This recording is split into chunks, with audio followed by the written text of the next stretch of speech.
PM મોદીનો 7મી માર્ચે સુરત અને 8મી માર્ચે નવસારીમાં કાર્યક્રમ. કેન્દ્રીય મંત્રી CR પાટીલે તૈયારીઓની કરી સમીક્ષા. સંઘવી મુકેશ પટેલ પણ હાજર. રોડ શોની પણ સંભાવના.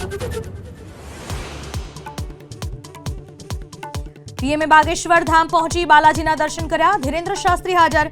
મેડિકલ એન્ડ સાયન્સ રિસર્ચ ઇન્સ્ટિટ્યૂટનો શિલાન્યાસ અને ભોપાલમાં ગ્લોબલ ઇન્વેસ્ટર્સ સમિટ 2025નું ઉદ્ઘાટન કરશે.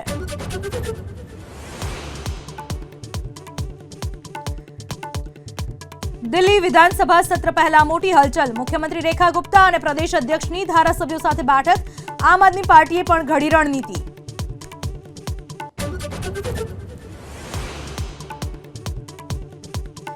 દિલ્હીમાં આપ ધારાસભ્ય દળની બેઠક, જેમાં આતિશીની વિધાયક દળના નેતા તરીકે સર્વસંમતિથી પસંદગી કરવામાં આવી, જ્યારે સંદીપ પાઠકને નિરીક્ષક તરીકે નિયુક્ત કરવામાં આવ્યા.